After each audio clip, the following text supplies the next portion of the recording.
Kumusta na rin po ngayon yung mga ipinapadala rin natin na mga tulong, no, sa ating mga kababayan dyan sa ating area sa May Mindanao, especially for those who were affected naman dun sa mga pagbaha? Baka lang po meron kayong mudslide, baka lang meron po kayong idea dito, Yusek?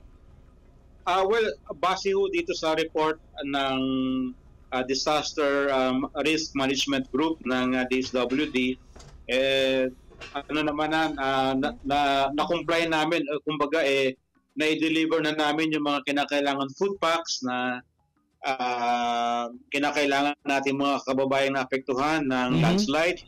Ikalawa, nagkaroon na rin ng pagbisita ang aming secretary, si Secretary Rex Gatchalian, ayon na rin sa utos ng ating Pangulong Marcos na bisitahin at siguraduhin na gumagana ang mga tulong at mga assistance na binibigay ng ating gobyerno sa pamamagitan ng DSWD.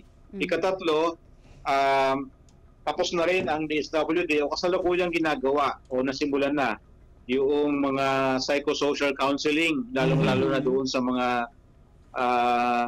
survivors ng landslide at maging yung sa mga pamilya ng mga nasawi ng mga biktima dahil sa landslide. So nagkaroon na rin tayo ng mga psychosocial counseling para naman matulungan sila na makakope doon sa grief, no? Sa matinding kalungkutan ng pagkamatay ng kanilang minamahal sa buhay.